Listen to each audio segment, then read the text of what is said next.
Hey guys, what's up? I'm here to talk about disturbing movies. Um, but this isn't my new list. You know, I like to update my top 10 every year. This year, though, the top 10 is actually going to be a top 15 disturbing movies list because I cannot, because there are some ones that I've watched in the last few years that I kind of have to add to the list, some ones I have to take off, and some ones I don't want to take off the list. But this is another one. I did this one last, I think about 2 years ago. It'll be like 2 years ago in November. Um, this is 5 more overlooked disturbing movies. Now, some of these movies might be fairly well known amongst cult film fans, but I never hear them mentioned when it comes to discussions on disturbing movies, and I think they would make great additions to the kind of large repertoire of movies people are like, hey, this is disturbing. Um, Mainly because some of these I found legitimately disturbing. Others are films that I think people would find disturbing. A lot of people would find to be disturbing that are just good films in general. So these are in no really particular order. This is just kind of a quick, informal little thing I'm throwing together right off the top of my head. So yeah, without further ado, let's just get this fucking thing started. Okay, starting this fucking thing off, we have Mondo Magic, which is a Mondo film from the 70s. A fairly unknown Mondo film. When you think of Mondo films, the big ones that come to mind are stuff like Mondo Cane, from the first Mondo film ever, Africa Adito, which is a fairly interesting one, and one that is on my most disturbing movies list, which is Goodbye Uncle Tom, which is still a legitimately upsetting and heart-wrenching, just destructive film.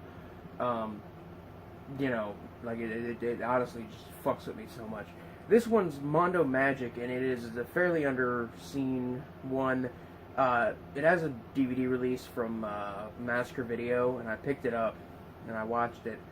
And this is probably the grossest and most disturbing Mondo film I've seen, second only to Goodbye Uncle Tom, because Goodbye Uncle Tom deals heavily, not just with like the physical violence and torture, but with a kind of mental torture that it puts the viewer through, as well as discussions of racism. And you know, racism is I mean, I don't think this is like a news to anybody, but racism is fucking horrible. Is a horrible thing that happens in our society, in the world, and you know, we can't. It's something that you can't really stop or control as much as you want to, and it's a fucking shame. But Mondo Magic is essentially a movie about it's an Italian film. Wow, an Italian Mondo film. Basically, they go and they film ancient tribes that are performing what they believe to be magic, and this involves them like eating and drinking animal feces and urine. This involves animal sacrifices and lots of animal cruelty. It's not for the weak of heart, not for the faint of heart, not for those with a weak stomach either. And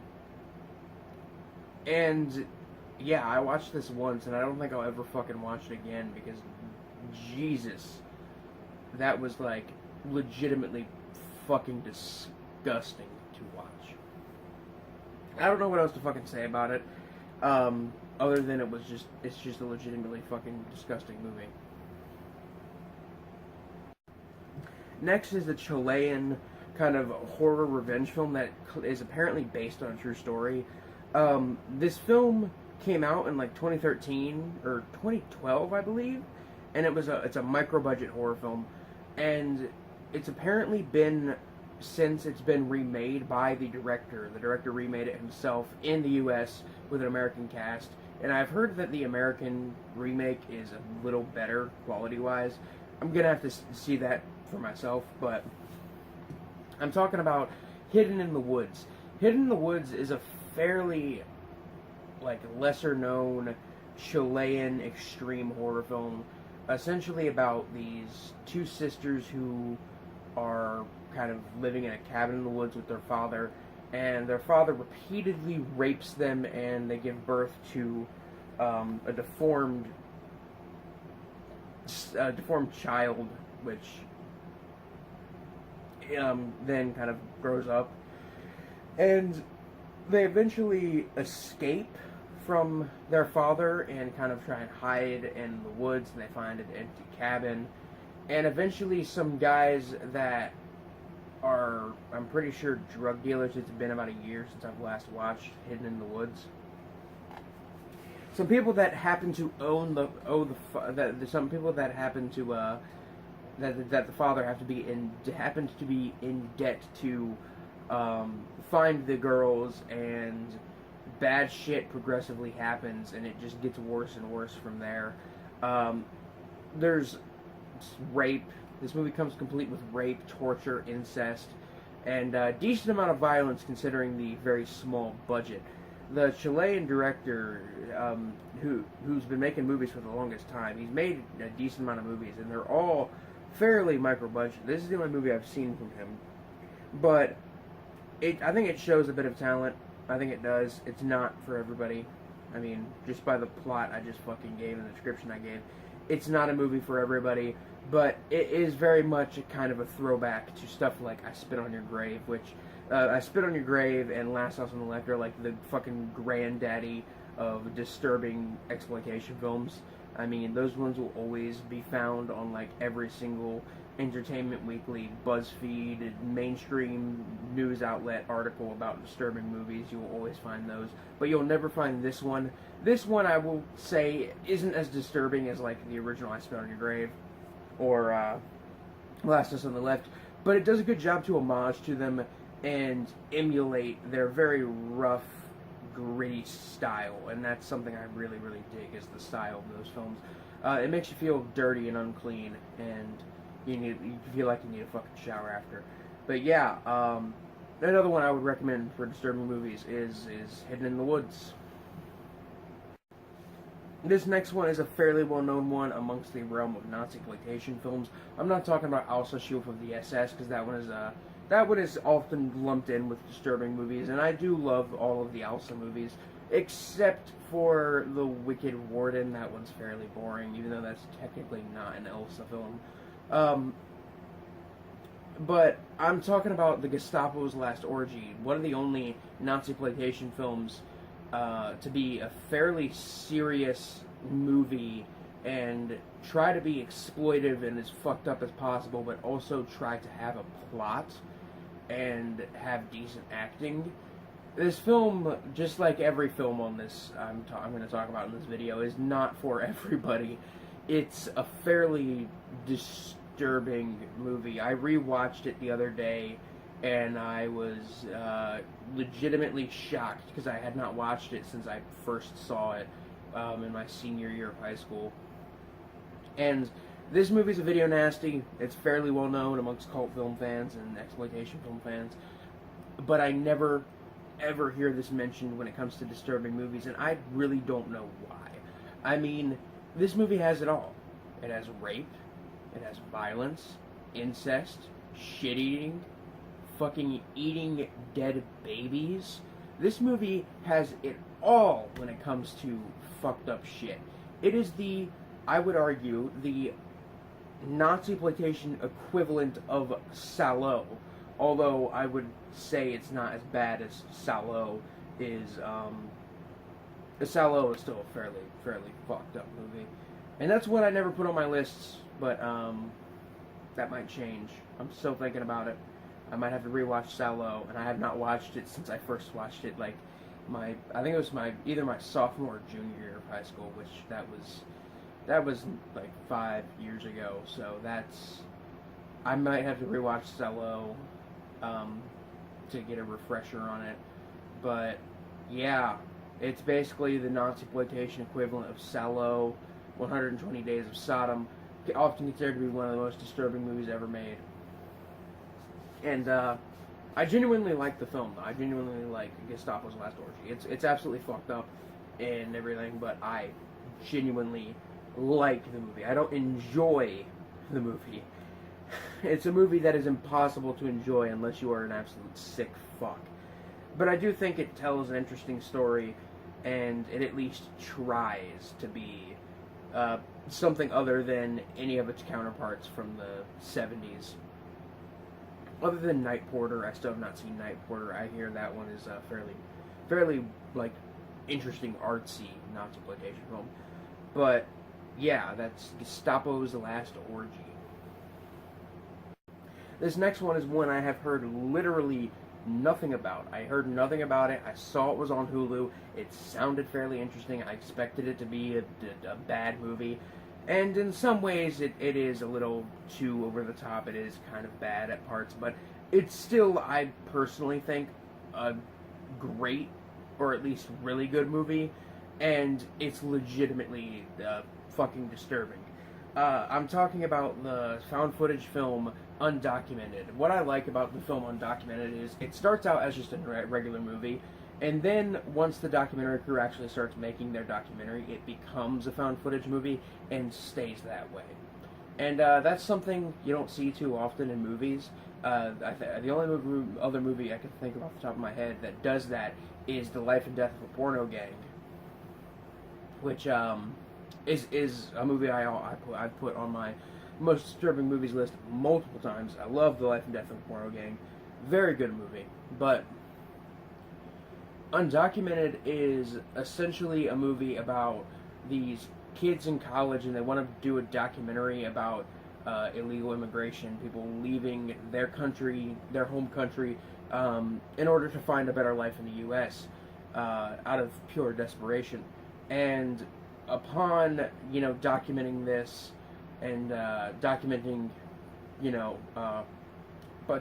people crossing the U.S.-Mexico border illegally, to show the desperation, the lengths people have to go through to find a better life, and how terrible it is that they have to go through all these things to get a better life.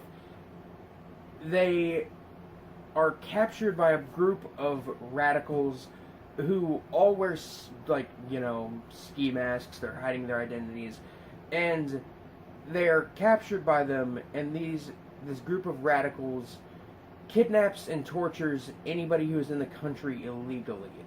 There is a scene in this film, I'm not joking, where they attempt to give a guy the immigration test, where you have to pass all the questions, answer all the questions about U.S. history correctly. A test that, it has been said time and time again, even Americans can't pass. They attempt to give it to this guy who cannot speak English. And every time he gets a question wrong, which is a lot because he doesn't speak English, they torture his wife in front of him. This movie is... I went into it not expecting much, and it's a legitimately heartbreaking, heart-wrenching, pit-of-your-stomach, I want to fucking kill myself level of just fucked up and disturbing. This is another movie I'm really thinking about putting on my most disturbing movies list. I had never heard of, seen, or heard anything about this movie before until I watched it, and I'm like, why have I not seen this before? This is a pretty good movie. It's really dark and fucked up. It might be a little over the top at times. I mean, there are a couple of scenes where I will say, yeah, that's a little, I don't want to say goofy, but a little kind of a Serbian film level of just like, that's a little over the top and a little hard to take serious. But it tries to keep itself grounded for the most part in reality. And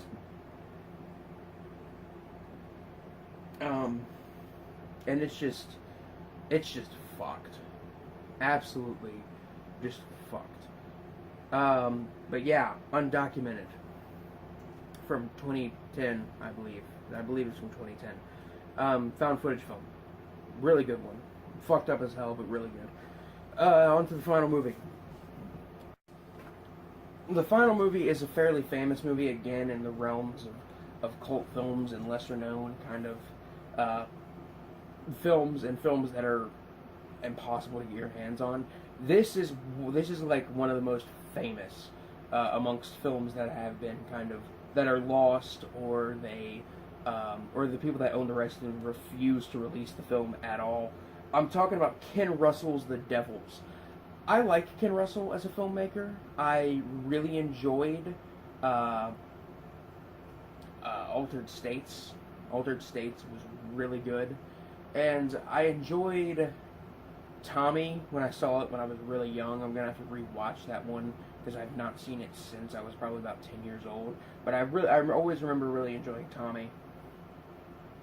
And I also really, really love Lair of the White Worm. That one's really good. I always really liked Ken Russell's films. Then I saw The Devils, which blew me away. Not just because the film is legitimately a masterpiece of its own genre.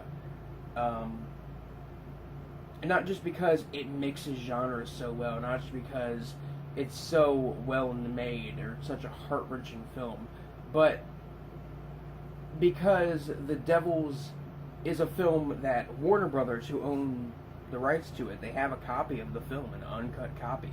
They absolutely refuse to release it on any form of home media for fear of controversy, the same level of controversy that the film got when it was in theaters in the early 70s. For those of you who don't know, the film The Devils is a true story about a priest, Father Grandier, in France, who is kind of the priest of this walled up town. Like, it's a town that has a wall around it. And then once the new leader of France takes over, he wants to remove all the walls from these cities. And Grandier says, look, the previous king or monarch or ruler, he told me I could keep my walls up for as long as I like. And at the same time, there's also a nun who is sexually obsessed with, a hunchbacked nun, who's sexually obsessed with Father Grandier and has weird fantasies about him being Christ, and then she, like, pulls him off the cross and, like, licks his wounds clean and fucks him. And when she finds out that Father Grandier has gotten married to a woman, she, out of jealousy, pretends to be possessed by the devil and claims that Father Grandier put the devil in her. Grandier is then tried, and then suddenly the whole covenant pretends to be possessed. And it's basically one big film about mass hysteria. It's a weird mix of art house and exploitation filmmaking that is so well put together and so perfectly blasphemous that I love it. It's disturbing I would say it's disturbing. I would say it would be a disturbing film on multiple levels. One, because it's a fairly, like, decently graphic film in some of the torture scenes and some of the scenes of violence. The scenes of blasphemy with nuns running around naked and burning the Bible might be disturbing to some people. There's a big scene in the film dubbed The Rape of Christ, where they pull a statue of Jesus on the cross off the wall. A bunch of nuns do, and they start masturbating on it. It could be seen as a fairly disturbing film to just about anybody. And despite its very dark content at times, it's still an immensely well-made, beautiful film that features Oliver Reed giving the performance of his entire career. Like, he gives an amazing performance as Father Grandier, and you really feel for him. It's an emotionally distressing film, and it's absolutely beautiful. It really is. And like I said, it mixes genres so well, because it's kind of hard to place this film in a genre, because it's a true story, it's a drama, definitely, but it also has elements of thriller film, but it also has elements of horror, with some of the darker scenes of torture and the mentions of demonic possession and stuff like that. I mean, that was definitely horror elements. And yeah, I don't know what else to say. The Devils is a beautiful film, although, albeit, I personally don't find the film disturbing, but I would say that that your average person might find something disturbing about it. And it's a film that I would recommend to just about anybody who can handle some decently explicit violence and some nudity and sexual content, because it's quite the masterpiece. The set design is beautiful, the costumes are great, the acting is good, the writing is good, and it's an absolute fucking shame that we do not have the fully uncut version. In that the only way to get any copy of this film is to buy a bootleg. I know that the British Film Institute released like a really nice DVD release of it, or I think it was DVD or Blu-ray release of it. That's like the most uncut version ever. But the thing is, it's locked to Region B, so anybody here in the U.S. can't watch it unless you have a region-free player, and that's a lot of money you gotta dish out for a region-free player. Or you gotta, and yeah, I mean, again, it was like, I think it was like a limited edition, I think. So you're not gonna get it here. We're not gonna get it here. We're never gonna get The Devils on Blu-ray or DVD, even though the film deserves the Criterion treatment. If this film got a release from Criterion, I don't care how fucking expensive it was, I'd probably buy it. I mean, at most, like $40, probably what I'd be willing to spend, as long as it has some good features or something. And as long as it's the completely uncut version. I'm starting to fucking ramble now. I'm gonna stop, because I think this is enough. Anyway, guys, this is Biscuit Boo Horror Reviews. Signing off. Peace.